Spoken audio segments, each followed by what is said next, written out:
Hello, and welcome to this week's episode of the Reset Podcast. I'm your host, Laura Munoz, CEO of the experience agency D-Flash. Each week on the show, I bring on a different person who's doing unique things in business and game-changing work. And this week's episode is a little different, but very interesting in terms of who we're talking to. It's Abbas Adil Riza, who's a former deputy ambassador in Maldives and is a chartered accountant. It's a game-changing story about how democracy is working in an Islamic country. It's fascinating. Take a listen. Hi. It's such a delight to have you. I think you will probably have the record for the furthest distance away from New York for an interview that I've done, coming all the way from the Maldives. So I'm very honored to have you on the show. Thank you very much, Laura. It's my pleasure. It's our pleasure.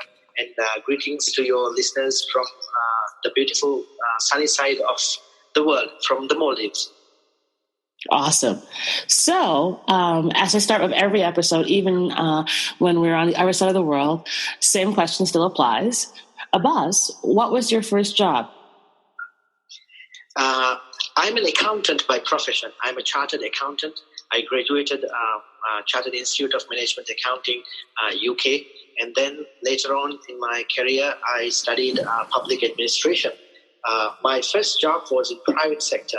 But then in 2004, I became a democracy advocate. And then I tried to bring democratic change to Maldives. And then I was taking part in the reform process during that time, 2004. So in 2008, ultimately, we had a multi-party pluralistic democracy where everybody had the right to participate in elections and everybody has the right to talk whatever they want. So with this regard, we brought up changes to the country. The first government was formed democratically in 2008.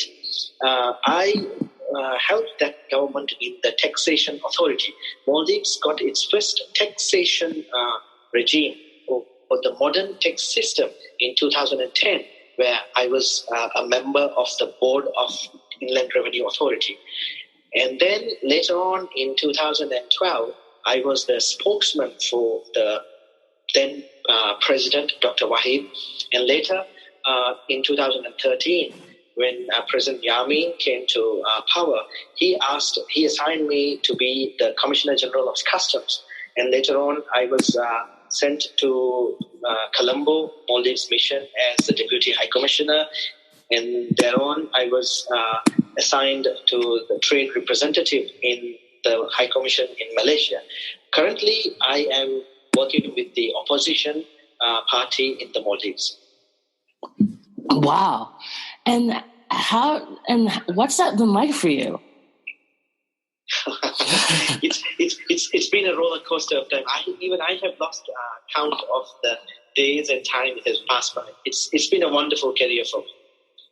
And it's just so unique. I mean, it was just really interesting to hear a little bit of your background before we got on the call. And I'm just fascinated. Like, what is it like to be a part of an Islamic democracy? I think you're probably one of the only ones in the world. I don't know how, but Maldives has been very pluralistic, and then Maldives society has been very open because we actually inherited Islam mainly from the Yemenis and from the Lebanese, from more moderate type of people have been our ancestors. We have been Muslims for the past 800 years, and everybody lives fine here. It's a wonderful society here in Maldives. And now, what's sort of the political climate now in, December? Now, can't believe we're now in December. In 2019, what's the current political situation like?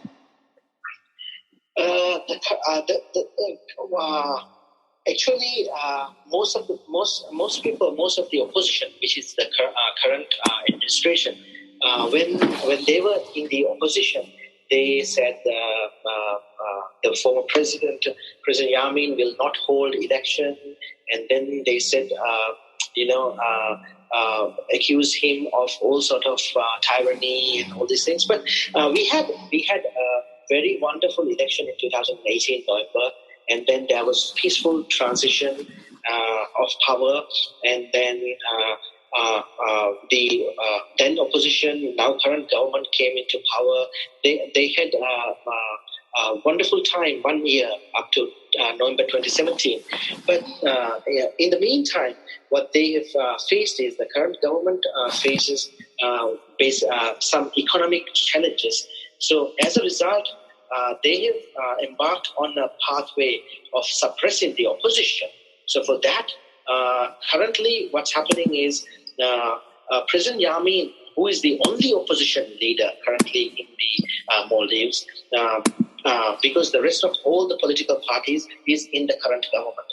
The only person who is not in the current government is the former President Yamin. Former President Yamin has been imprisoned twice now. Every time he's been imprisoned is just before an election. So now he's in prison.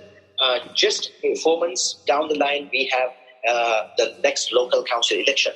Unfortunately, first time he was in prison in 2019, early this year, that was just 2 months prior to the parliamentary election. So the political situation here in Maldives is that we believe that the current government, even though the main party is called Democratic Party, they're trying to politically suppress the opposition. And so what's been the response to that? Because if they're suppressing opposition, how does it affect people, local people? Mainly what has been happening is because the current government was out of they were not in power for almost 7 years. So during these past 7 years, maybe they've become very restless to come to power.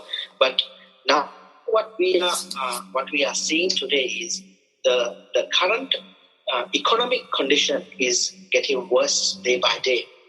The current government has come up with a huge budget, a huge deficit budget.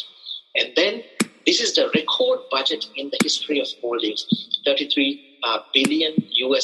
Wow. So this has brought our national debt to almost 72% GDP, which is very dangerous. Very.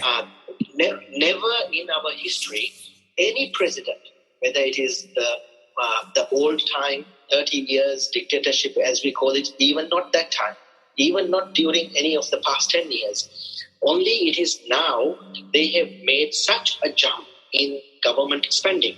And the irony of this increment in the government spending is now the current government has embarked on a new, as we put it, it's outright corruption, because they have embarked on compensation.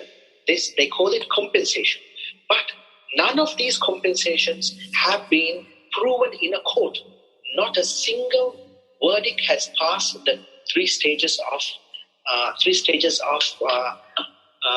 the court proceedings. So the current government, they keep on paying to its supporters. Now, according to their figures, according to the current government's own figures, last week there was a parliamentary committee, which mainly the committee comprised of the current government own members. They questioned their own Attorney General about why the Attorney General has not contested more than $100 million. We are talking about. Maldives is a small country. Right. If they take away $100 million, that's equivalent to bankrupting the nation. So the current economic crisis is going to exacerbate due to this inconsistency in the economic policy implementation of the current government. So that's why people are getting frustrated. and people are talking about it.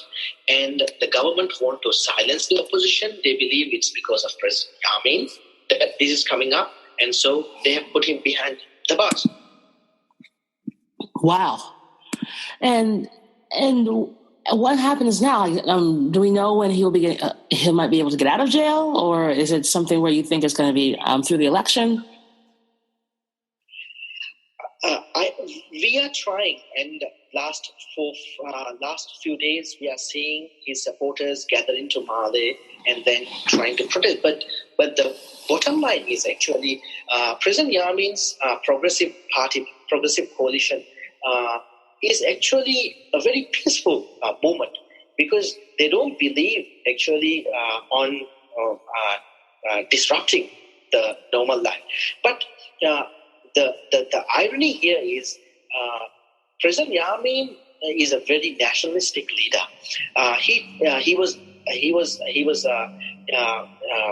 The opposition framed him as very brutal dictatorship, who had every name you can refer to a bad person in the book of politics was referred to him.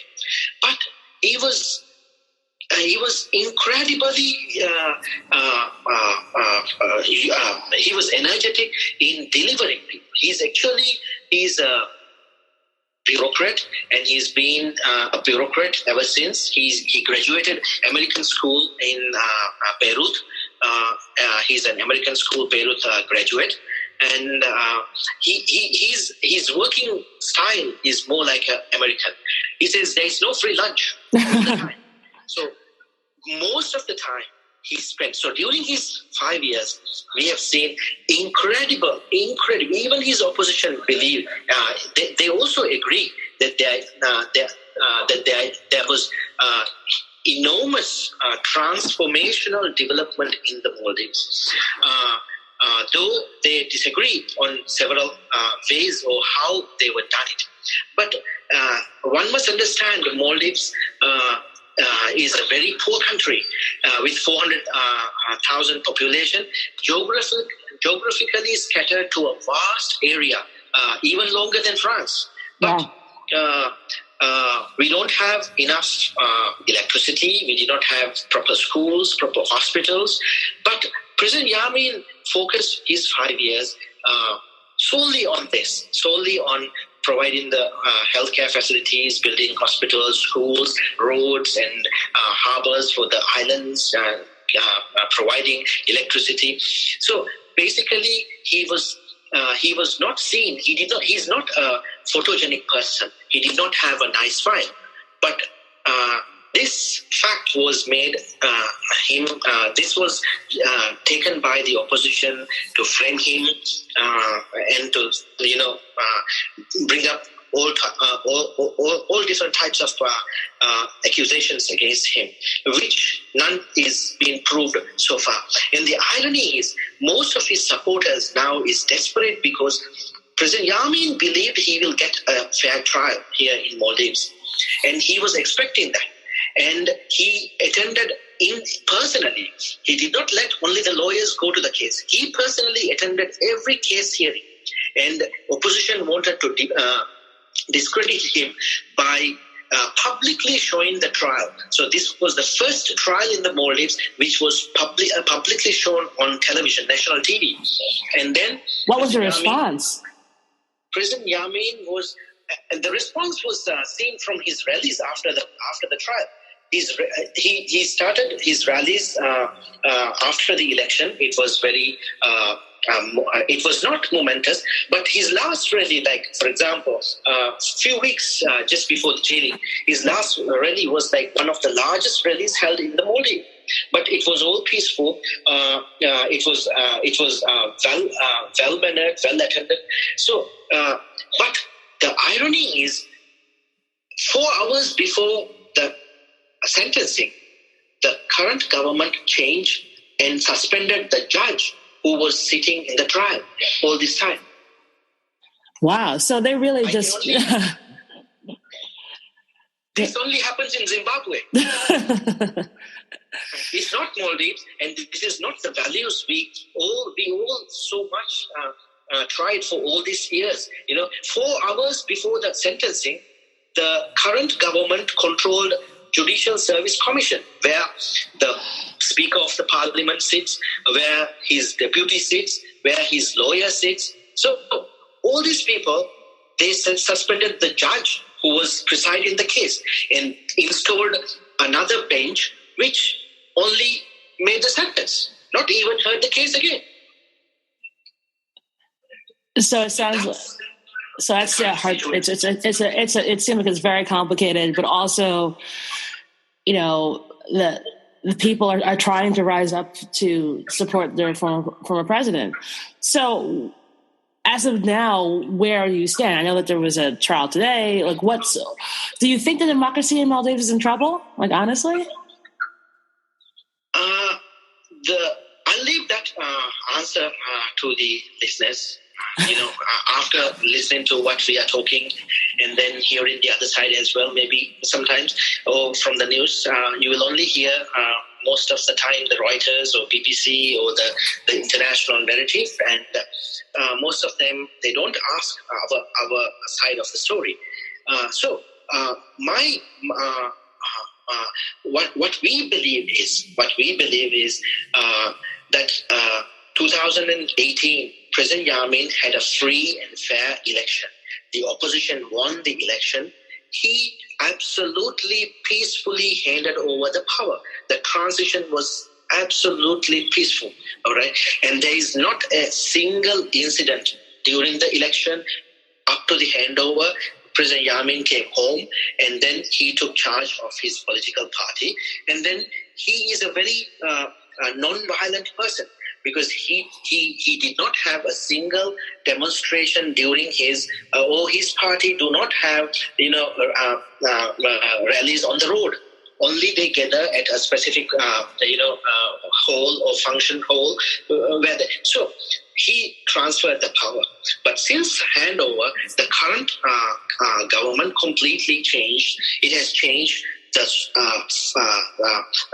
entire composition of Supreme Court.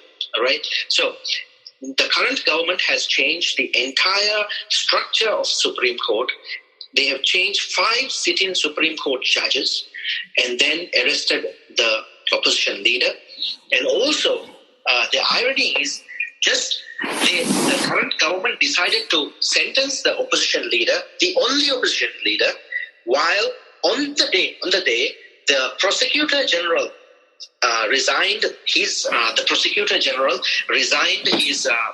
post, citing intimidation by the opposition. The prosecutor general resigned, citing intimidation by the current government member. Sorry for saying opposition.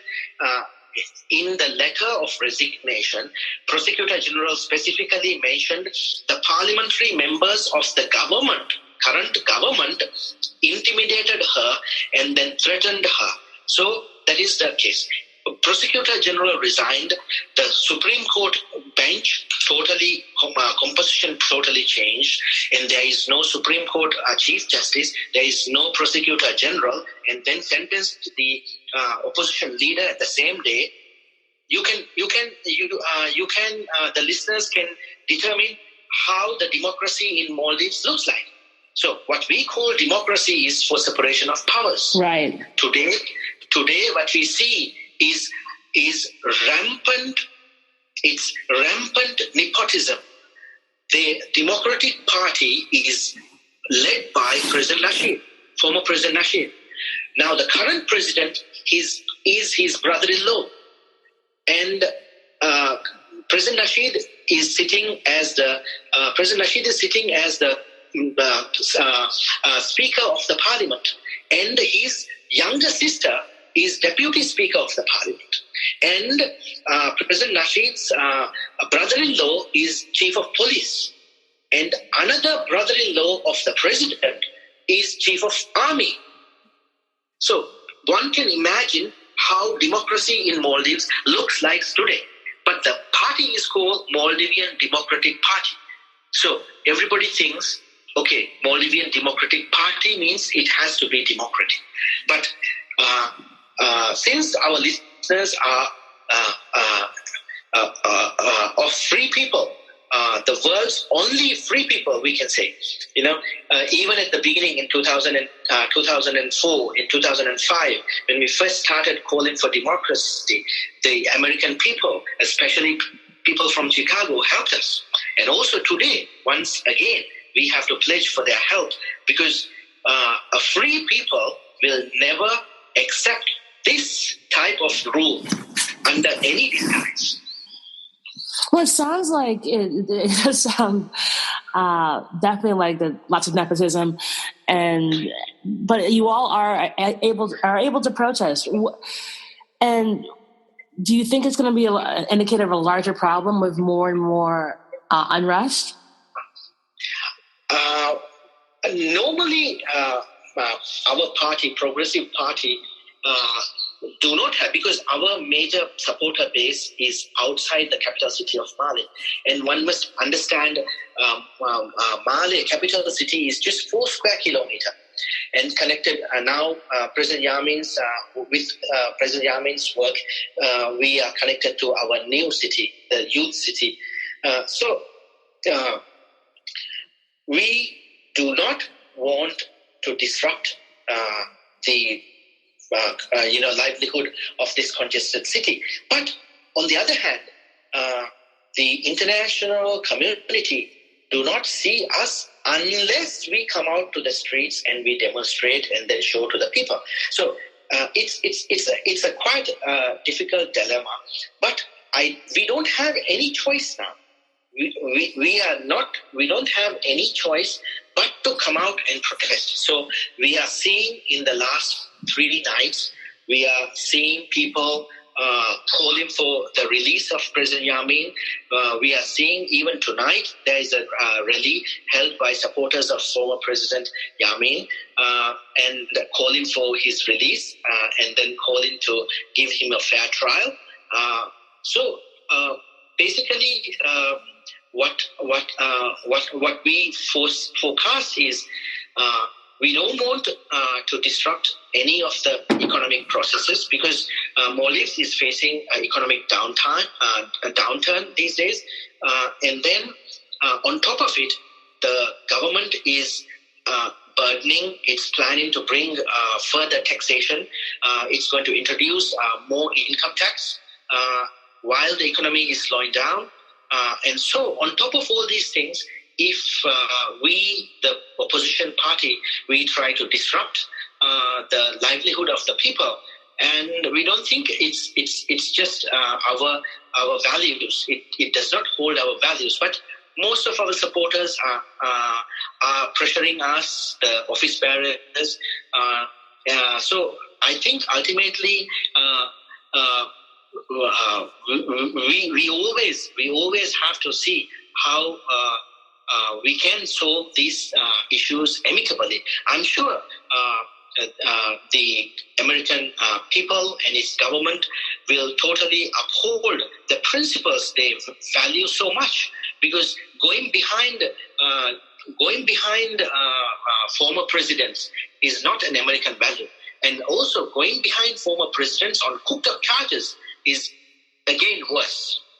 No, that's not what we stand for here in the U.S. It's much more about there's a peaceful transition of power. You may not like the other side, but we don't put our leaders, our former leaders, in jail or on trumped up charges.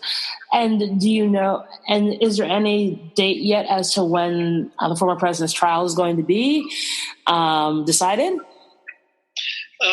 He's already sentenced in jail, so he's in jail now. And also for our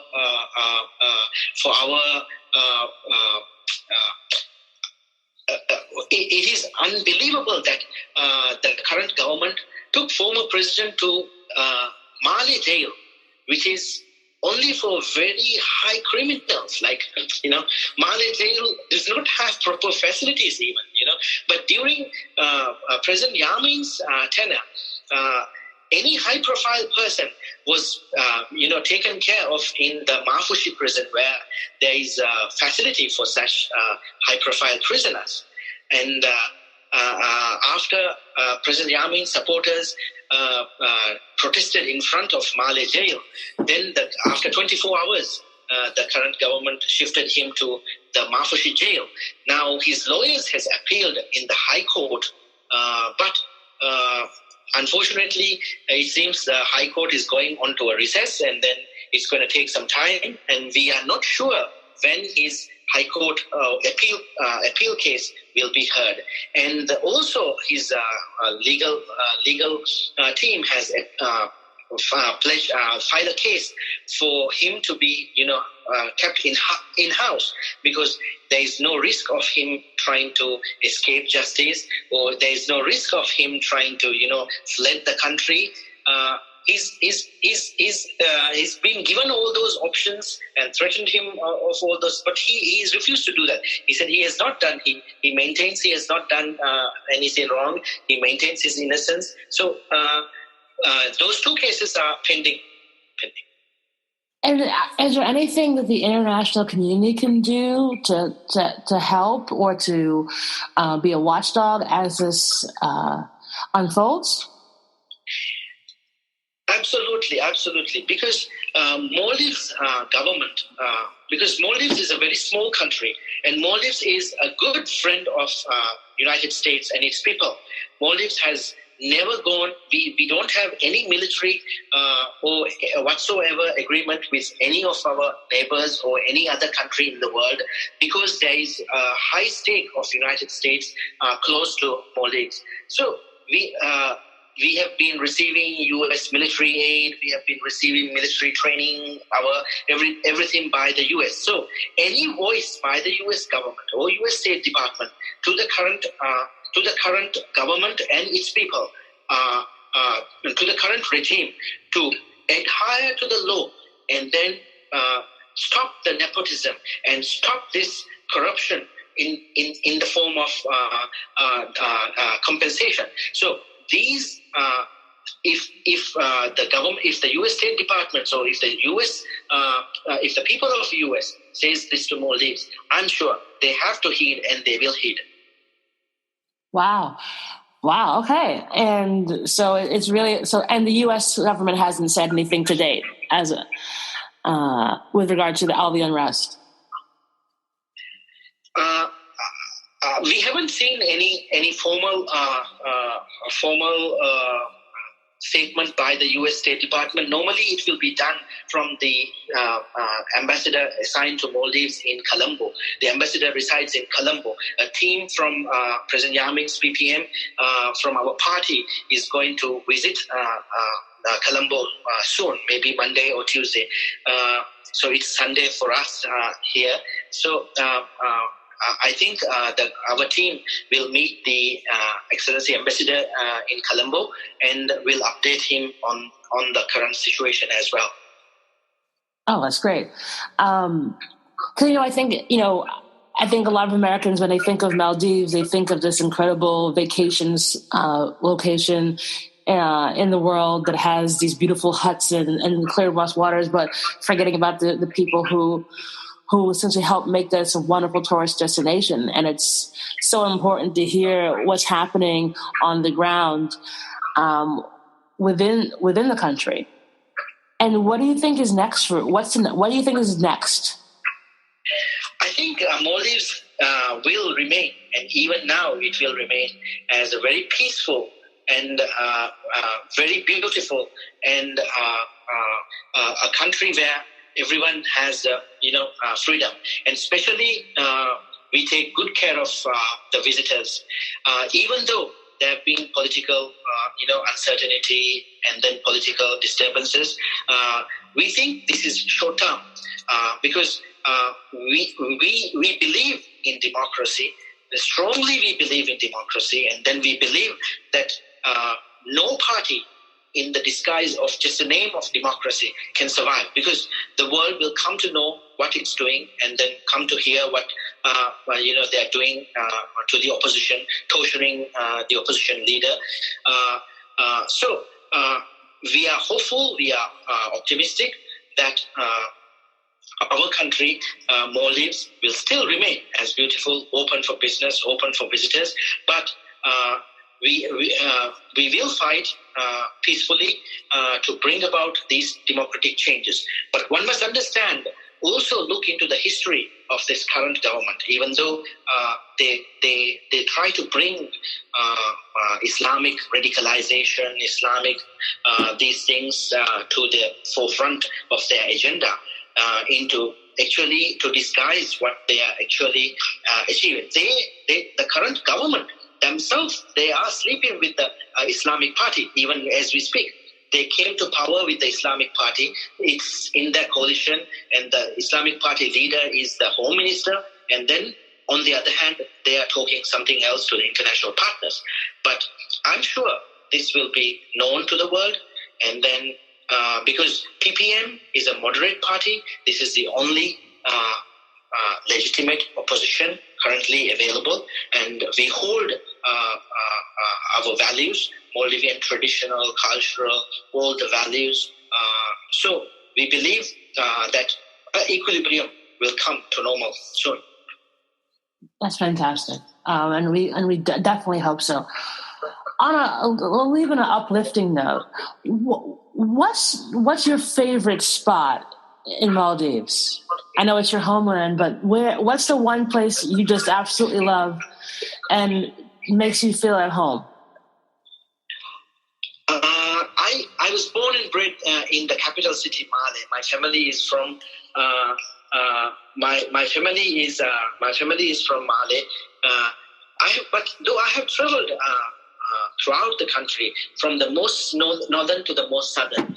But my favorite spot, if I were to pick one, would be in somewhere in the center called Bar Atoll, right, where you can go in and snorkel with the manta rays, schools of manta rays, and then it will be like you are flying with them in heaven. Wow, that's fantastic. That is a fantastic way to end this conversation. Abbas, thank you so much. I'm honored to have the opportunity to share your story and what's happening in the Maldives right now. Democracy is never easy, and I'm glad that you're able to share with the world what's happening, and we hope that there will be some change in the future. Thank you so much. Thank you so much, Ms. Laura, for having me on this podcast. Thank you. Great. Have a wonderful day. Thank you. You too. Bye-bye.